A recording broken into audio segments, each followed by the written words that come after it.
السلام علیکم ورحمۃ اللہ وبرکاتہ۔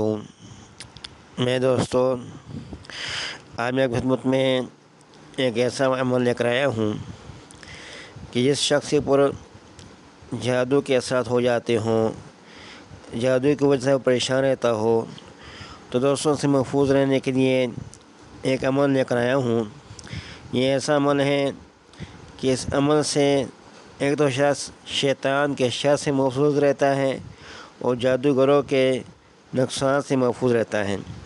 بس دوستو ایسا عمل جس کے بارے میں حضرت عبداللہ بن عمر رضی اللہ تعالیٰ عنہ بن العاص سے روایت ہیں کہ آپ صلی اللہ علیہ وسلم نے فرمایا کہ اگر تم نے اس دعا کو 3 مرتبہ شام کو پڑھ لیا، اس وقت شیطان کا ہے اور جادوگر کے اذیت سے محفوظ رہے گا۔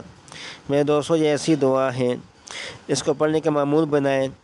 آج کل لوگ پریشان رہتے ہیں کہ ہم میں جادو ہو جاتے ہیں، سحر ہو جاتے ہیں، کون سا عمل سفلی عمل ہے یا کالا علم کیا گیا ہے۔ تو دوستو یہ ایسی دعا ہے، اس کے پڑھنے سے نہ تو انسان پہ کالا جادو اثر کرتا ہے اور نہ ہی کسی بھی شیطانی عمل کا اس پر اثر ہوتا ہے۔ تو دوستو وہ دعا یہ ہے: امسینا وامسی الملک للہ والحمد کلہ للہ اعوذ باللہ الذی یمسک السماء ان تقع علی الارض الا باذنہ من شر ما خلق وذرأ من شر الشیطان وشرکہ۔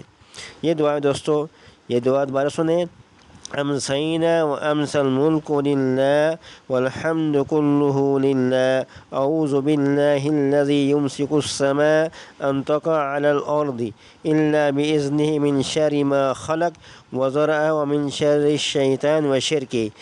اس کا ترجمہ یہ ہے: اللہ کے لیے ہم نے شام کی اور پوری سلطنت شام کی تمام تعریف اللہ کے لیے ہیں۔